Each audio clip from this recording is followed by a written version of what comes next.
Welcome! In this live, you're about to watch Milan complete a hyper-realistic drawing of an eye in charcoal in just 1 hour. Your challenge begins in 3, 2, 1, go.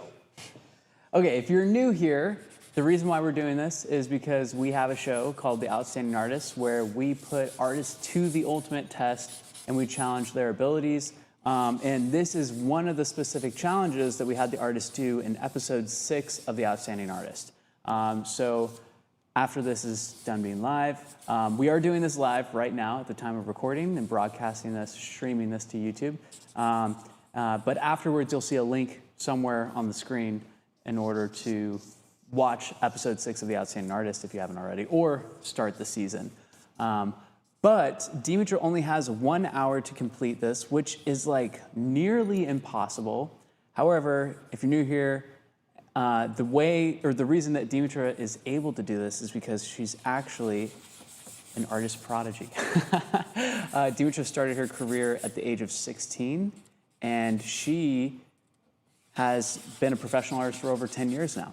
And I am bragging on her so much because I had the immense joy of being her husband and getting to see artist genius up close.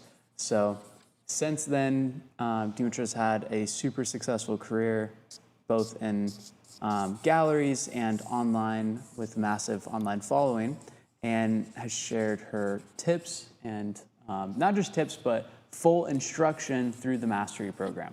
So that's just a little quick intro if you're new here. And if you're not new here, then you know who she is.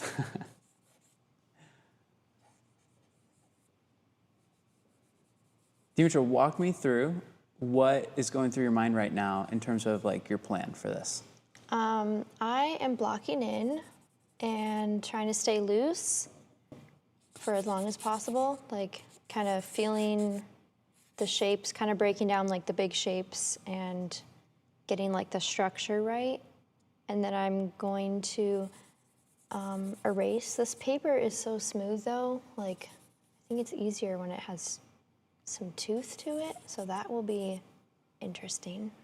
The artists in the episode had the same exact challenge. That's so interesting, or at least Jody did. I mean, oh, that was in the charcoal alligator challenge, actually. It is really smooth. Like, we should definitely have you do the charcoal alligator. Oh my gosh, please no. That was like, I was so glad I didn't have to do that. That would be really hard to do in an hour. That would be hard. It was difficult for them. Why is it easier when your paper has tooth? Well, I think the charcoal, I guess I'm used to it. This feels like I rarely use this smooth of paper for drawing. I feel like with a heavier tooth, you can like layer more and get, it grabs the pigment or something. And that's cold press? Yeah, like cold press more is, tooth? Yeah. This is a hot press.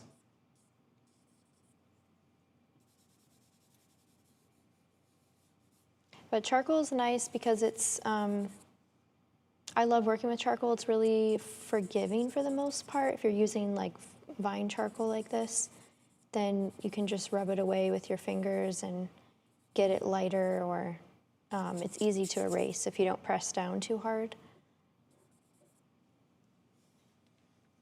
And you would prefer charcoal for this challenge over graphite? I think so, yeah.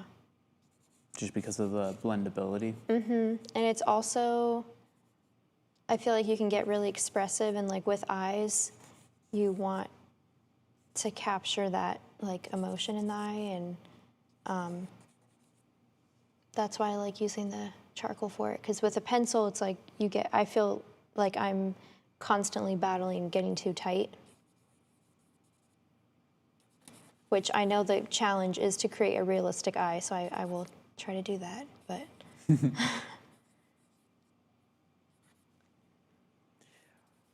And if you're watching this and feeling like you would want to try doing the Outstanding Artist yourself, but don't want to risk your entire reputation on TV, just kidding. Or, you know, you just want to do it with a little bit less stress and pressure, we are actually creating the Outstanding Artist Challenge, which is a 2-week challenge that takes you through 5 of the different challenges or very similar lessons to the challenges that artists did in the Outstanding Artist. And it is a 2-week challenge. You have a dedicated community. We're doing small groups of artists going through it at the same time, and an actual schedule going through it. So it's not just like, lifetime access. You can go through it whenever you want at your own pace. This is for people who want to have a transformation in just 2 weeks. So if you want to have a 2-week transformation in your art and you want to level up your art super fast with like real lessons from the mastery program, then you can join the Outstanding Artist Challenge at the link in the description, and it's also going to be pinned in the comments as well. And that is going to be super fun. You're going to have a coach guiding you through it.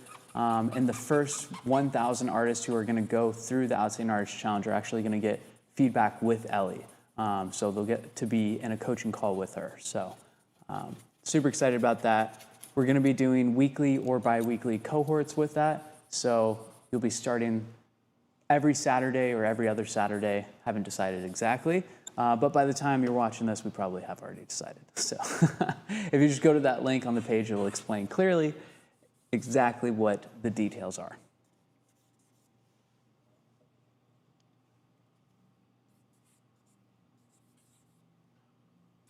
And Hannah wants to know if non-mastery students can join. Yes, this is actually designed for non-mastery students because if you're in the mastery program, then you already get all of the things that are included in the challenge. So there is not you get feedback on your art in the mastery program, you get feedback on every single assignment. We have more coaching calls than you would have in the challenge itself.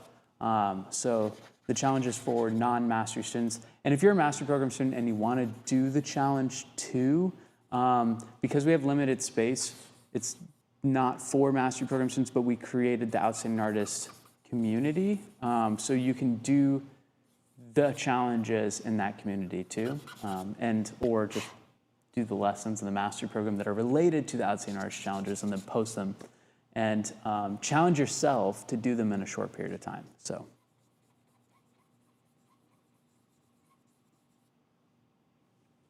It's already looking really good. Thanks. Getting the values correct. Most important things here are proportions, obviously.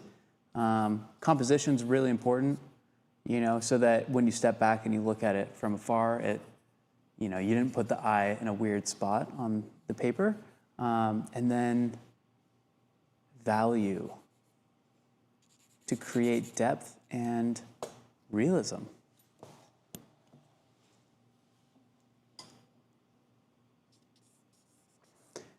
How does learning how to draw translate to painting? Because I feel like so many artists really want to paint more than they want to draw, but drawing is such an important part of being an artist. I think drawing, because with drawing you learn how to see the form and capture like the correct form with the value. Like you're just using usually like just a few colors or, just graphite, charcoal, different. I mean, I guess you can have the whole rainbow, but you are relying on value a lot of the time. So you're learning to see like how to capture the right form, and that definitely helps you with painting.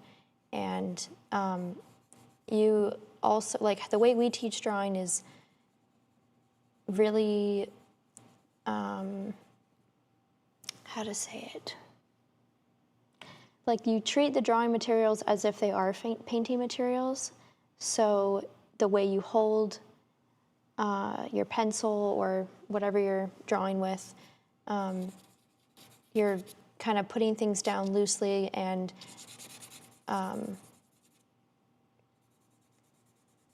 sorry, I hope I'm making sense. No, it's okay. I don't think I'm making challenging that much sense. you. You have you're trying to do hyper-realistic drawing. continue drawing and explain why drawing is important in relation to painting. Yeah, I mean, all at the same time. the main thing is knowing how to like capture the form, and a lot of times you can start with a drawing and then add paint to it, so you use that as like the foundation.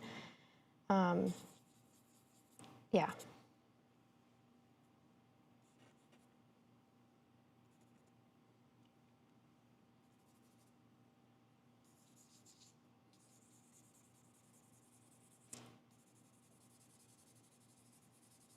Also, with drawing, you work in layers, and that's kind of the same way with painting.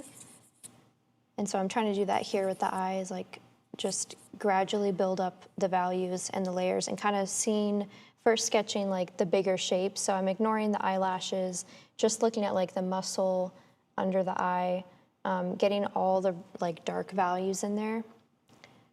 And starting also like adding the midtones, then building up the darks, and then I'll subtract the highlights later. That's my plan. How do you avoid making it look cartoony? Uh-oh.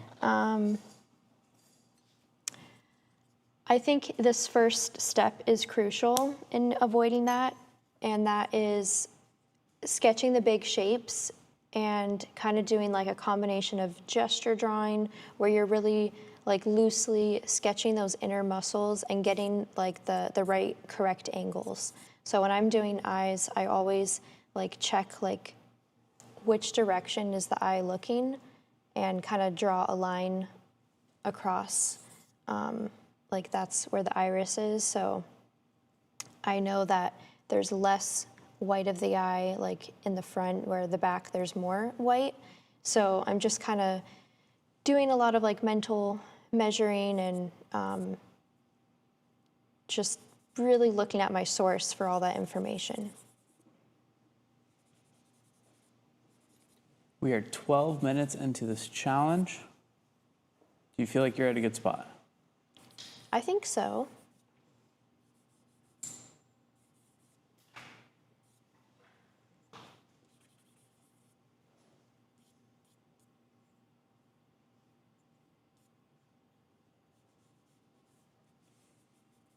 How do you avoid like having your hand or arm get like stiff while you're drawing? What do you mean? Like I feel like for some people a pain point for drawing is that they get like cramped or feel like stiff, you know, while they're drawing. The cramping, I mean, I guess I'm feeling that a little bit right now, but just trying to ignore it. Need a massage. Take some breaks. You do want to use like your whole arm to like create the right strokes instead of just the wrist, because it'll be usually more correct and not feel like super controlled or come out looking stiff.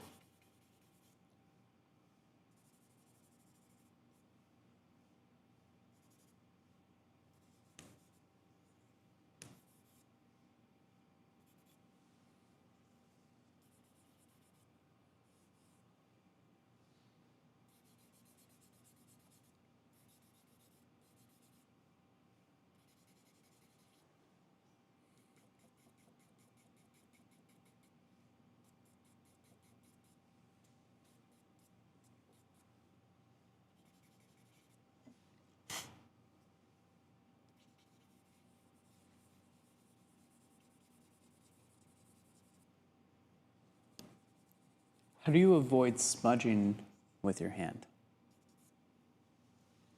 You don't? You just accept it as part of the process? Yeah. Especially depending on the paper that you're using. Like Yeah. with this hot press. I'm trying not to lean my hand yet. When I get to the details, I might have to, or I'll do like one finger. But then if I leave smudges, I'll try to erase it at the end. At what point do you start subtracting? I think I'm gonna get there soon, when all the midtones are in, and you know, the darks too.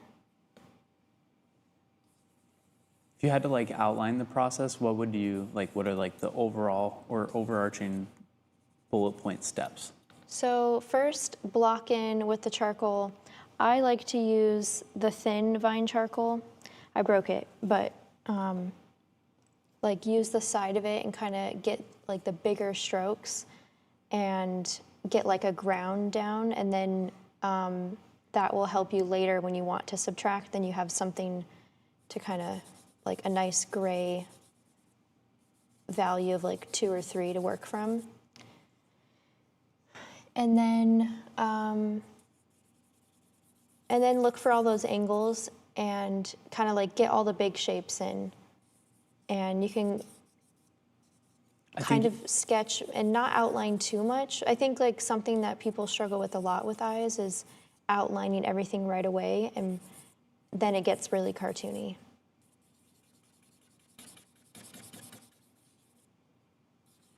What were you gonna say?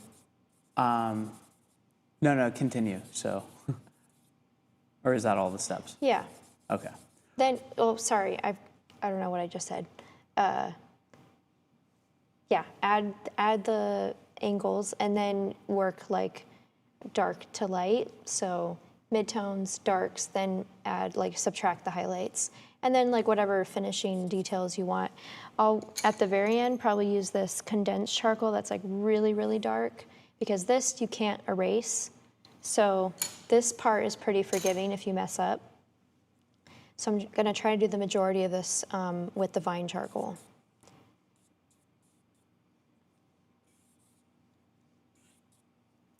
What I was gonna say is maybe you should take a moment and pause to like step back a little bit and look at your proportions. Okay. Yes, I see something. Is it this part? It's kind of a few parts. Uh-oh. If you're not looking at the source, it looks great. Huh. Yeah, so that part's closer. The eyebrow is way too high right now. Like if you look at the space. Yeah, the problem is Like I don't look at like... the space between here and there and the space between here and there. I did do that on purpose though, because I don't like this eyebrow. It's too thick for me. I'm changing it. But this part, I definitely didn't see that. I would like to know in the chat if you think that this is a man's eye or a woman's eye.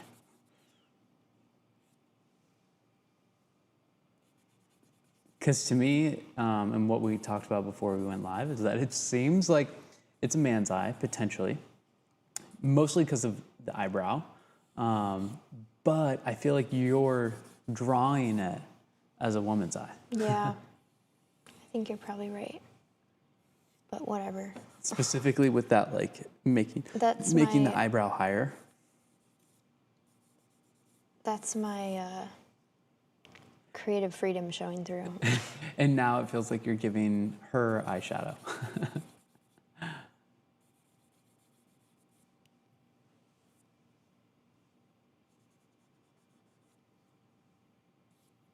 This is where those angles really help, because I was getting it too round.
Eileen said it's a man because the eyelashes are perfect.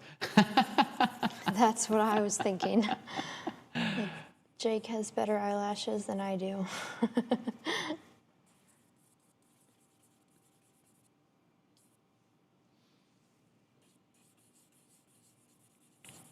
Well, Zion has the best eyelashes. Joy wants to know if we ever have little fights.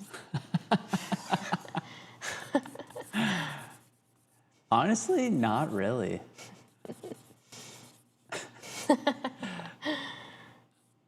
I mean, yeah, we disagree with each other, but I guess it just depends on like what is like in terms of like getting mad and like yelling at each other. No. Yeah.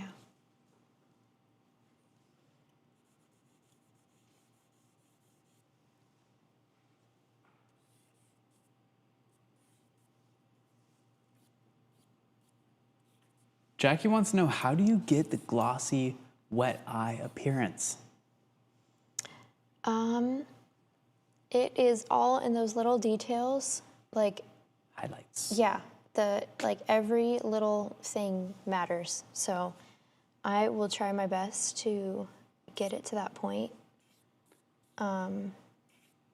Once I start subtracting, I think it's gonna look better. Yeah. Yeah, I mean, like something that looks wet is, or like water is basically just has reflections, right? So if you just get those shiny spots, right? It shall look glossy wet.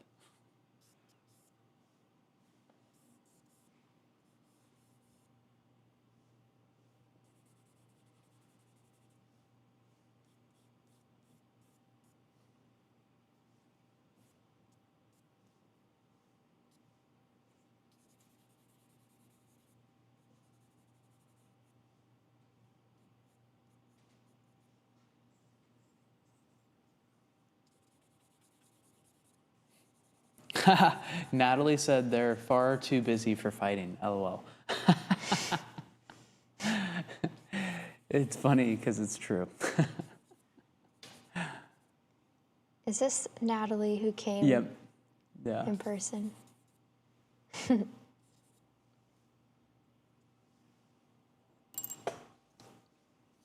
It's shaping up. Why do I ever doubt you? You're sweet. We were only 23 minutes in.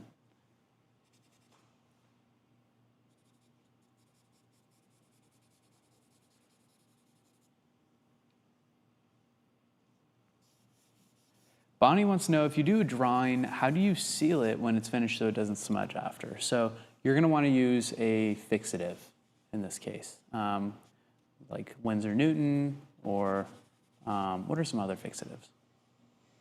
You just use the Winsor Newton? Yeah, there's a lot of brands. I don't have that many opinions on like what would be a good or bad brand. I just use the Winsor Newton one. I just haven't really tried anything else for drawings. So real quick, what are you doing right there where you just like layered, you smudged out, you layered again, smudged out, layered again? Yeah. What's the I'm point? trying to get this like middle gray I see. and like keep some marks, but also have it not be too busy. I think that it gives it more depth if it has like these subtle marks up close.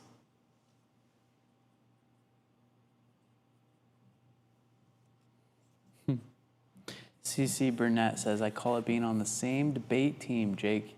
Totally agree. I feel like especially with like a 3-year-old in the house, you have to be on the same team. Otherwise you're insane. If we talk like last night, we were like talking like passionately in the car about, we were just having a conversation about our day, and Zion was like, stop being stern, stop He's telling yelling. me, he's like, Daddy, be nice to mommy. And I'm like, I'm not yelling at her. I'm just talking loud, buddy. So sensitive. He's the ultimate little advocate. Yeah. Like, I'm just excited about what I'm talking about, dude. Stop being stern.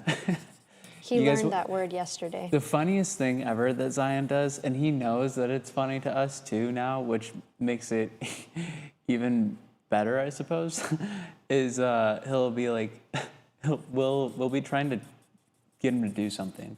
not trying, we'll be succeeding in getting him to do something and telling him what to do, basically. And he'll be like, Daddy, you listen to me. I'm your father.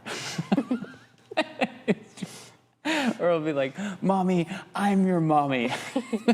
No, he says mother. I'm your mother, Mommy. Trying to tell us what to do. It's just the funniest thing ever. And if you have no clue who we're talking about our 3-year-old. So, in case you're new here.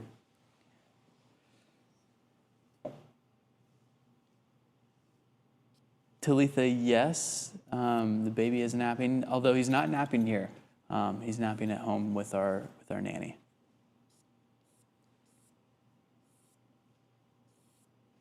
Having a nanny also makes it easier to not argue, you know? Because during the week, the dishes are just done. It's awesome. I mean, that's just the truth.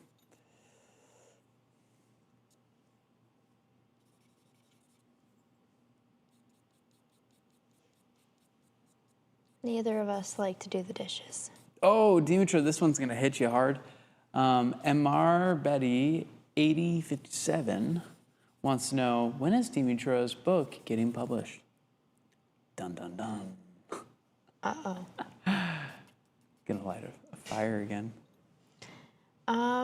So tough. I don't know, because I've changed my mind so many times about, if originally, a few years ago, I wanted to write, a book about me and Jake and our love story, and then it just felt like I don't want to get super wrapped up in, all the personal details, or, I was like, what book, what is the purpose of this book? What is really, So we talked about it a lot, and, Yeah, well, originally, you should keep working, because you Okay. only have 33 minutes, and I can tell my side of the story a little bit. Yeah. But originally we were, well, I don't know about originally, but the plan for a long time was that we were going to write the book together. The problem with that is there's different, story plots. Yes, we have the same life, a shared life together, but if we're to write stories about our love story, there's different plots to those love stories. And that became really difficult to write together. And we got multiple chapters, each written, multiple outlines. And then it just got to the point where it's well, these are two separate books. Yeah. And not they're almost companion books, which would make sense. But ultimately, in every story, there's a single protagonist. And I just think if we're both writing our own perspectives, I would be the antagonist in Dimitra's story for a while. At least for the first, I don't know, 7 chapters. It's so hard to tell a story, especially when it's your own story. Fiction's so much easier. Yeah, and what part, I want to be honest, what parts do you leave in, what parts do you take out? So I don't know, if we ever, I would like to write a book one day about our life, but I feel like I just need to be older and more Yeah. experienced and Wiser. just Or at have, least me, not you. have it be just a small part of the story, but maybe the book is about some bigger idea. Yeah. So that's kind of where I've landed with that. I think both of us also have a high standard for what we would want to put out there. And the truth is we just don't have the bandwidth to actually commit to writing a story that we would be proud of publishing, you know? At least that's how I feel right now. So maybe in my 30s or 40s.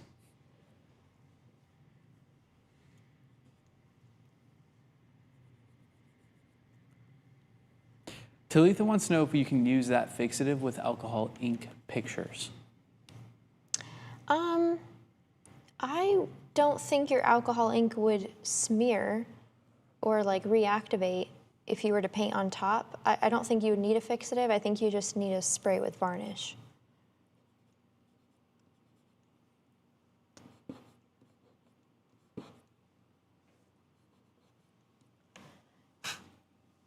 You are halfway through this challenge. What is this black thing people want to know that you were using to smudge? I don't know. It was just in this pile. Is Never it in used our it mastery before. kit, Tanner? It's like a little velvet piece. It's probably for makeup. It might be for makeup. Like a powder thing.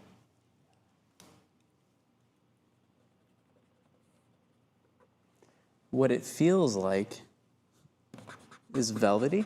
It feels velvety, I can tell you that. There's a strap on the back, so you can like put your finger in it like so and have control and precision.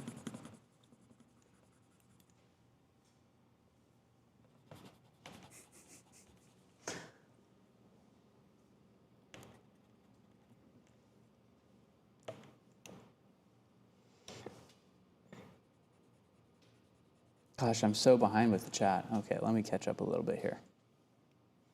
Michelle said 3 going on 23. That's right. That is Zion.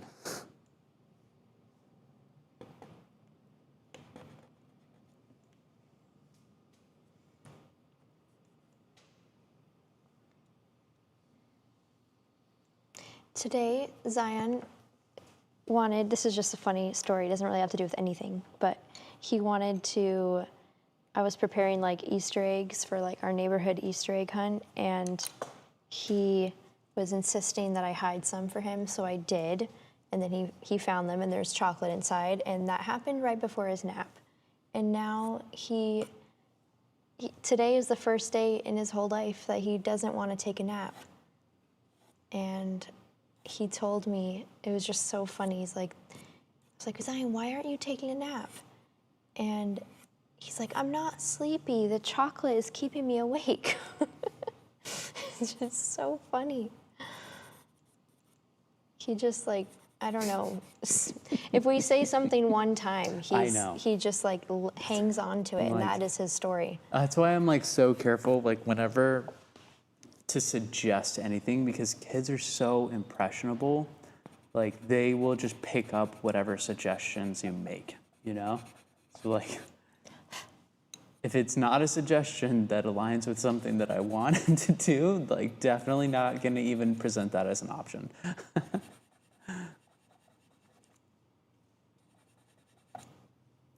So I'm hoping I'm not adding this too early.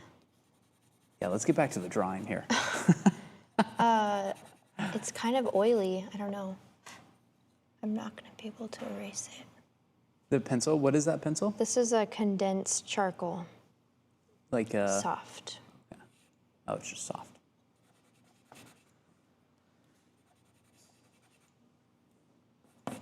Natalie wants to know, and it's exactly what I said, why did you want to include an eye? Why did you want to draw an eye with a tear? Well, honestly, I didn't prepare too much for this, creating my source. I meant to, but the day like slipped away. And so I was looking for a cool eye, and this one just stood out to me with the tear, and I thought it doesn't necessarily have to be a sad feeling. It could be like tears from joy. So I wanted to capture like a dramatic emotion, and because it's like photorealism, or that's the goal anyway, I want to still have it like carry some sort of like story or something else happening, and so that's why I just went with it. Didn't think about it too hard. But You guys got a better answer than me. She told me it's a tear of joy. That was it.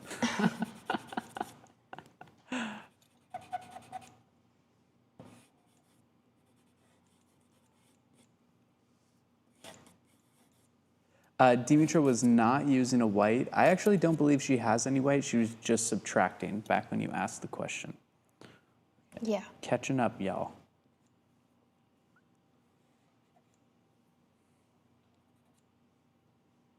Yeah, the subtraction method really is key with charcoal. Pulling out the highlights.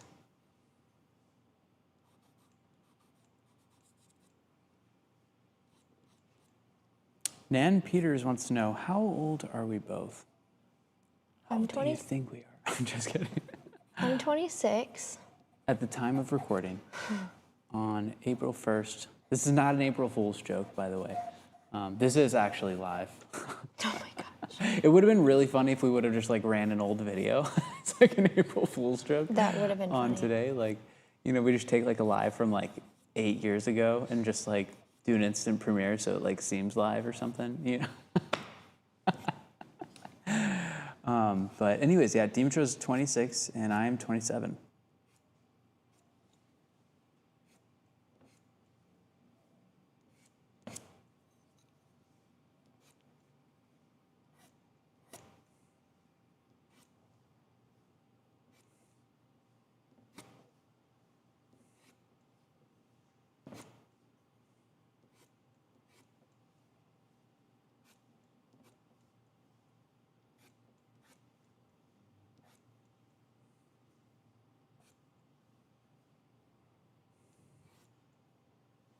Freedom Hacking wants to know if y'all will see me paint live someday.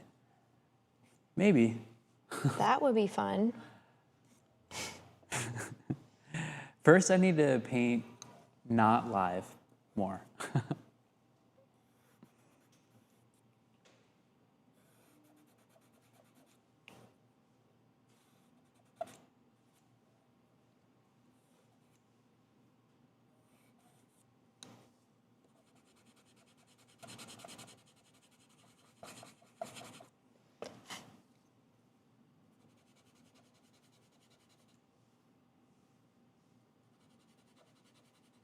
How much time do I have? You have 23 minutes left.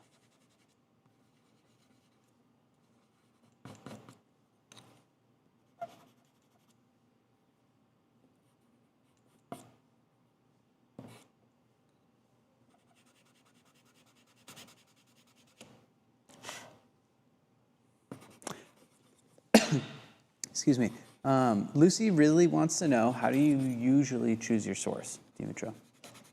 So, if I'm painting a person, which most of my paintings I am doing that, I'll start by creating the model I want on Midjourney.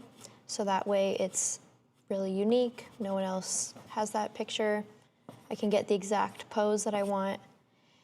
And then I also find, like, I'll combine a bunch of different pictures together, like searching mostly on Pinterest, or I'll create other things on Midjourney and then layer it together in Pixelmator. And that is how I make them.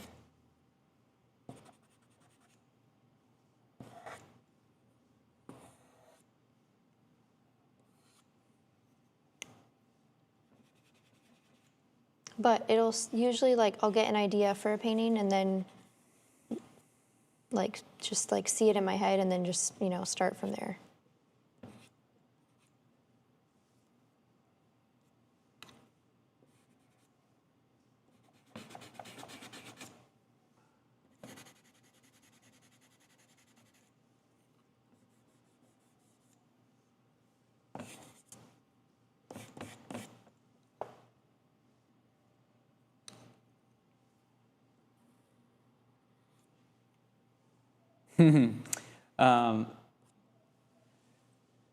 Sorry. Oh, there's so many comments to keep up with in the chat.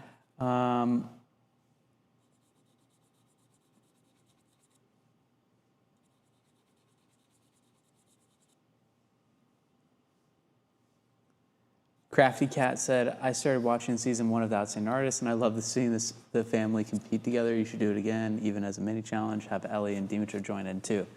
Yeah, we've talked about that. That would be fun. I would really like that. It'd be fun. We just got to get Dahlia back here in the States. I mean, we could do it without her, but.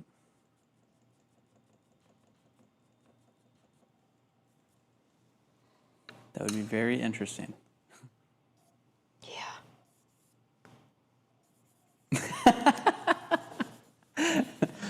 breathy, yeah. Okay, let's see.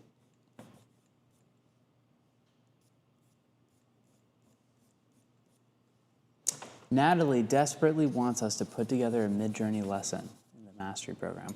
I think there is Yeah, we are. going to be one. It is in process.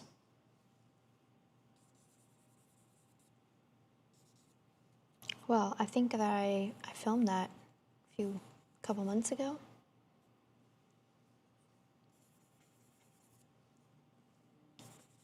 Joy Hope says, I love your family and all the Milans. Online, you all seem like the perfect family. How do you share the realness and not just the idealized version while also maintaining privacy? I am honestly shocked if you think that after watching season 1. If you've seen season 1, I don't know.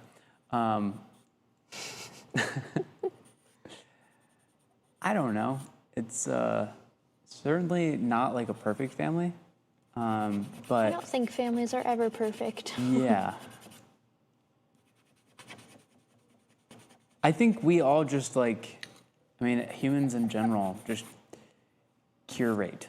Even with the people that they love, like they curate parts of themselves to share with other people. So, I mean, you're obviously not seeing the full depth of us as individuals or even as a collective unit online. I just think also, I mean, we are like as authentic as we can be online, because the truth is we've been doing this for so long at this point, it would be so hard to keep up a facade. Like, we want to keep doing this, and so if we were having to get up here and act every single time, that would be really exhausting. Like, acting takes a lot of energy and skill. It is absolutely a skill, but and honestly one that like we don't really know much about. So, What was her exact question? I love your family and all the Milans. Online, you seem like the perfect family. How do you share the realness and not just the idealized version? Yeah. I mean, I feel like we are pretty real, but yeah, like the season. While also maintaining privacy. Yeah. I mean, for us personally, like our own family, I enjoy sharing personal aspects, but I also, like, especially with our young kids, like, don't want to, like, share too much just for, like, safety and whatever. Yeah, I mean, there comes a point where as, like, you get more followers, like, luckily, we have been so blessed in that the people that follow us in consumer content generally aren't crazy, thank you. And, like, we haven't had too many weird instances. Dimitri's had a few, generally with guys. But you know, there's like the privacy for safety component, and then there's like privacy for just having some things kept to yourselves, you know? We're both very like faith driven too. And so I think because of like our spirituality, we just naturally live a transparent life. And That's a good. try not to have like a lot of, like don't have a lot of secrets. And in my opinion, it's just a easier way to live. Like it's like so much more freeing.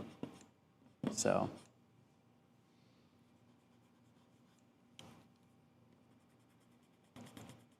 But yeah, there's going to be boundaries. Like Dimitri and I are not going to get on a podcast and start talking about like our sex life or, like stuff like that. There's boundaries. So I think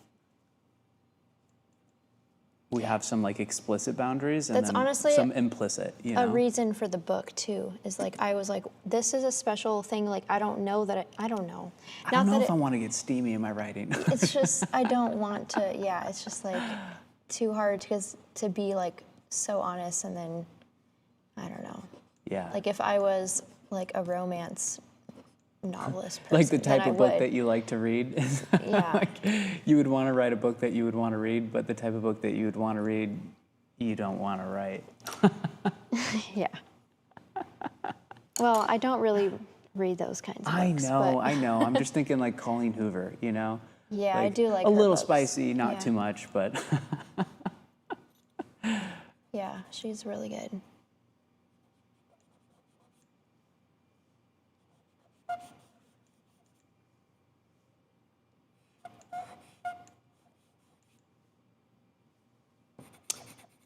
Creatorholic wants to know, when is part 3 of the new master program coming out? I believe the timeline is September. September 2026.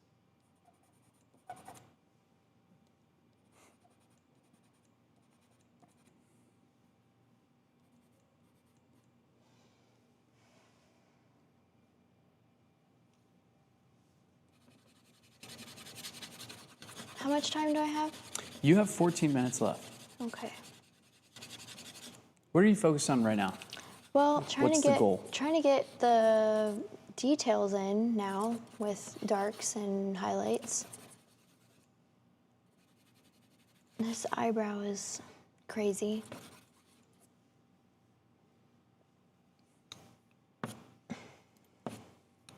Do you remember what year we did season 3? I think it was 2020. That was a COVID project. Wait. No, No, that season was, 1, I meant. Sorry. Season Yeah. 3 was 20. That's so funny I said season 3, because in my mind I was like, season 3 was 2022, season 2 was 2021, season 1 was 2020, but I said season 3. Yeah.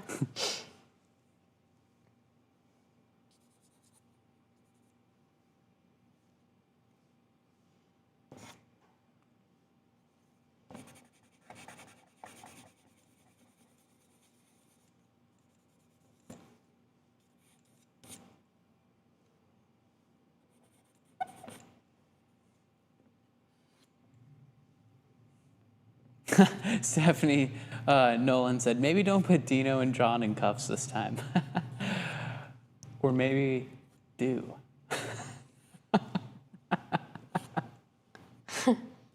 That's a part of what made season 1 fun.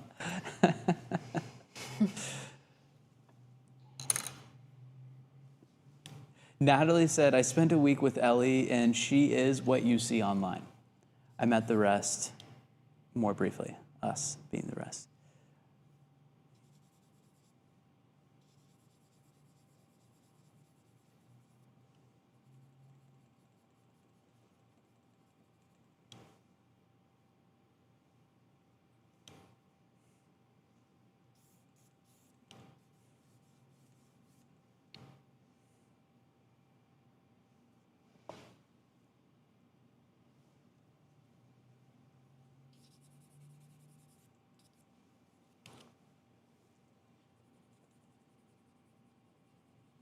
Vanka wants to know, I've been thinking about whether to use my current personal Instagram or create a new one for just my art. Would you have any advice on that? I think it just depends on what do you want to manage. I don't think there's a right or a wrong answer. And it just depends on if you want to keep your personal life separate from your art. So my advice would be to unify them and figure out like what is it that you ultimately want to talk about. And my advice for artists in SOPA is to like figure out what your message is and not only post your art if you want to attract art collectors, but try to think about like themes, like stories, ultimately problems that you've overcome or that you're currently in the process of overcoming and tying your art into that. Again, it's a much deeper subject. We'd have to do a whole very long live just about social media, but unify them is the short answer, in my opinion.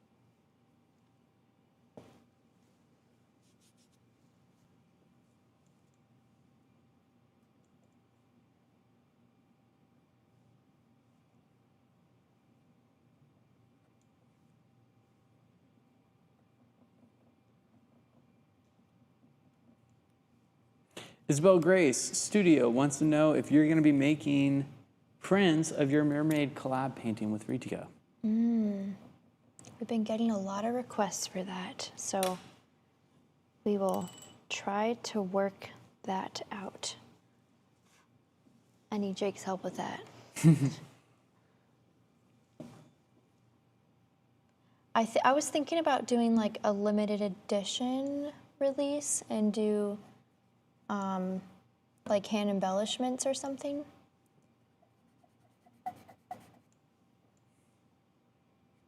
Joy wants to know, this is completely unrelated to that, so sorry I didn't acknowledge that statement. It's just, I was like, oh, this is a fun topic. Joy wants to know, what are our favorite fiction books? You first.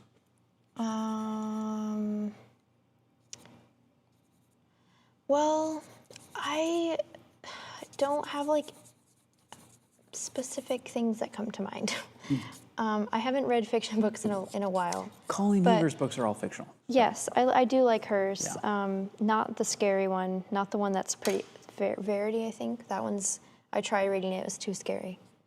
Dimitri's very sensitive to scary things. So I like romance novels, but I also I did love reading the Hunger Games series, so that's a little bit scary, but I like that. That is Dimitri's definition That's of my scary. answer. That's like right up to the edge of what scary is. Anything beyond that, unacceptable, which is difficult for me, especially when we watch shows, because we don't ever watch shows without each other. And I have shows that I want to watch that are a little bit past that, like Silo, for example, was one of the ones No. that I was really into. So creepy. Yeah. For me, in terms of fictional books, I really love fantasy books. I get so sucked into books, though. It is hard for me to do, like, I have a somewhat obsessive personality. He is too, he will just can't put the book down. And tell him about what you were going to say about the 12, 13 I book wasn't even series. going to bring that one up, but no, it was 14. It was 15,000 pages total, the Wheel of Time series. And Crazy. it's like a lot of time. I actually got to the point with that series where, like, I mean, my honest truth, I wouldn't put that as my favorite series because it's like so freaking long. And my opinion is that the story is excellent, but it could have been written in a third of the pages. Like, he just fell too in love with his story and was like really drew it out, and created such a fantastical universe that, like, he, talking about the author, I think his name's Robert Jordan, but anyways, I love fantasy books. So, like, the Aragon series, I loved that as a kid. I loved the Harry Potter series too. Harry Potter's too scary. Oh, I love the Dune series. That series is really That's good. way too scary. Horror. It creeped me out.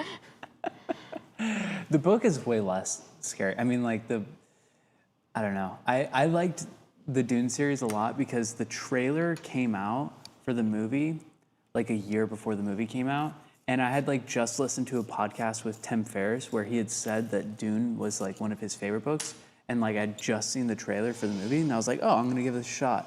And then I had, like, all the characters in my head while I was reading the book from the trailer. So it made it so much more enjoyable, like, reading the book without, like, knowing what the story is going to be, but having images of the characters in my head. I don't know, I love that. So.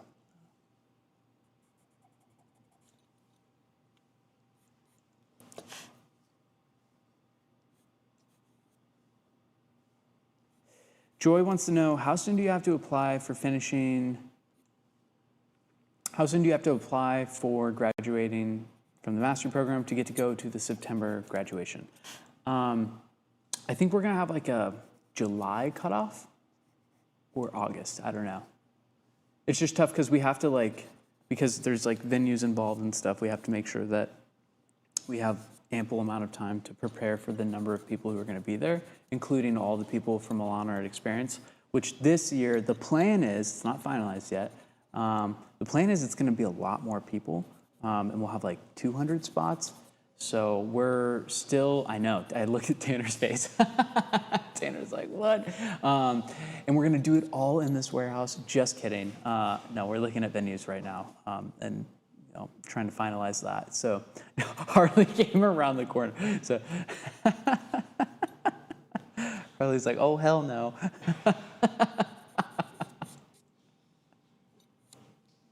We could probably fit 200 people in here. Yeah, if we cleared out the entire space, that'd be chaos.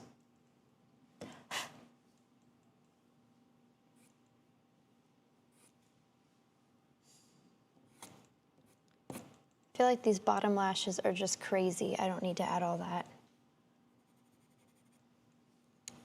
Oh, Natalie, I didn't mean it in that way when I said we are the rest. Don't worry. I didn't interpret it that way either. It was a pleasure to meet you too.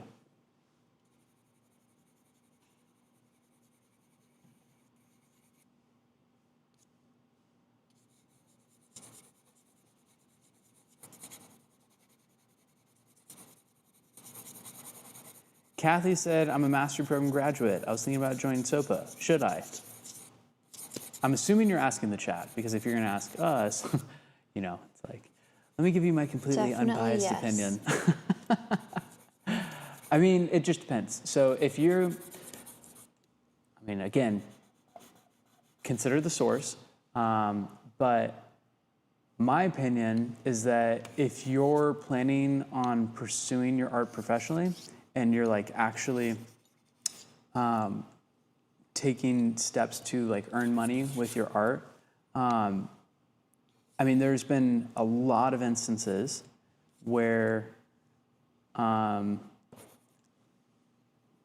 artists come to, and I can only speak from my own experience, come to some of the marketing and revenue Zoom calls that we have in my open office hours, and will have a specific problem that they're running into, and how can I, take advantage of this opportunity? Or, I'm trying to think of, we have Aaliyah, we have Tanya, we have, Marissa, we have a lot of different artists who've come to the open office hours and have made thousands or tens of thousands from just one piece of advice from one meeting.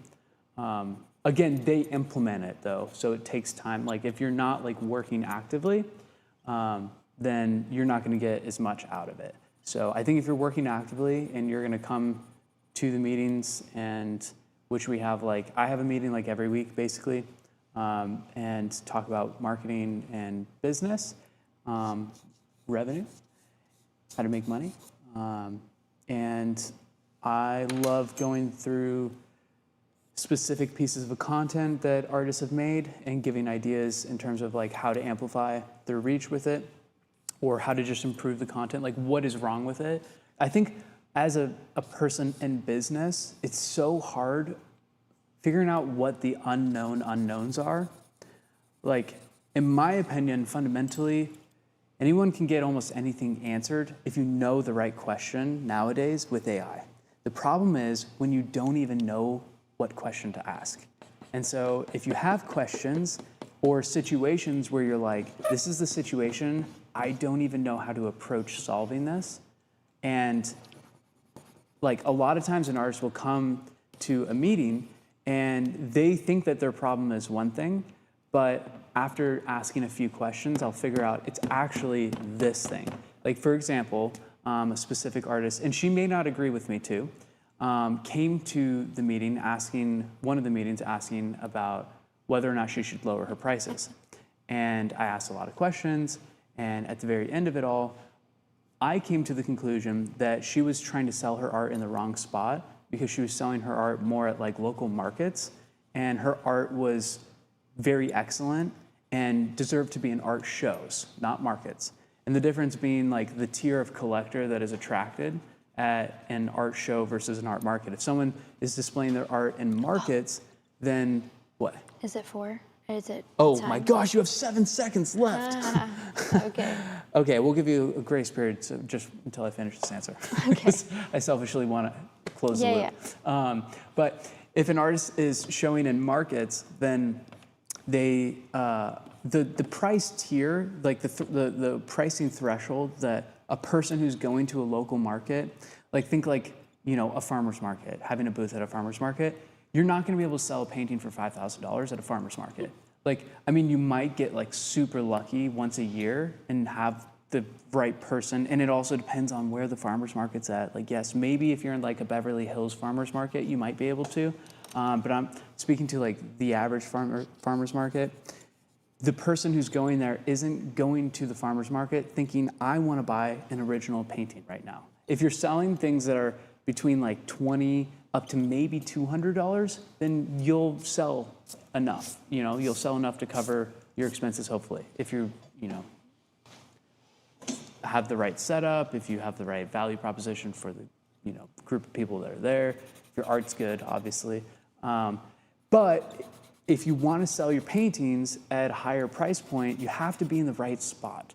And so she came in thinking, should I lower my prices? And left the meeting with, you're trying to sell in the wrong spot. You can lower your prices if you want to sell to that specific audience, right? But if you want to sell your art for what it's worth, then go to a spot where there are people who can afford to pay what it's, you know, you have to pay for a booth more, like much more than you would for a market, but you're gonna have qualified buyers there. So if you feel like that type of advice could help you in SOPA, then I would join and show up to the calls and have questions ready, like problems, not even just questions, but problems that you want to have solved. Okay. I think this is done. Yeah. Okay. Yeah, and your time's up. Brush this down. Just kidding. Wow, it looks really good. Thank you.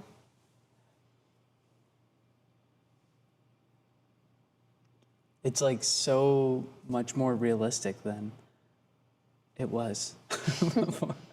You got the proportions right. I mean, you definitely did make it feel a lot more feminine. And I think like the expressiveness of, you know, the charcoal that you have adds to that. Like it makes it feel like eyeliner almost, and you know, like eyeshadow slightly, not really, but bringing that eyebrow up too made it feel more feminine. Also having less eyebrow come down made it feel more feminine, but.